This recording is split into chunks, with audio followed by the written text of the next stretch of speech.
Welcome to the Tech Egg. Don't get scrambled. Enjoy the video.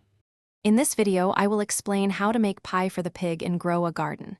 Making pie is a fun and rewarding activity in the game. You will learn the simple steps to create a tasty treat for crispy bacon, the hungry pig.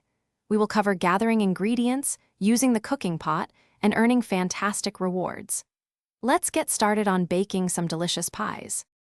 To begin your pie-making adventure, you will need 2 key ingredients, 1 pumpkin and 1 apple. These can be grown in your garden and harvested from your fruit trees. Make sure to gather these fresh items before heading to the cooking area. Having a good stock of these basic crops will allow you to bake many pies for crispy bacon. Once you have your pumpkin and apple, head to the large cooking pot found in the middle of the island. Equip each ingredient and interact with the pot to add them one by one.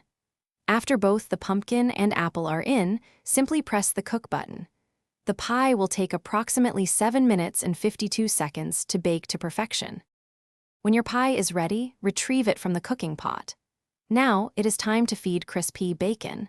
Approach the pig, equip the pie, and offer it to him. He will happily consume your creation and provide you with rewards. Remember, adding extra ingredients to make a heavier pie can increase your chances of receiving more valuable items, like gourmet seed packs or rare pet shards. Thanks for watching. Consider subscribing if I helped unscramble your problems.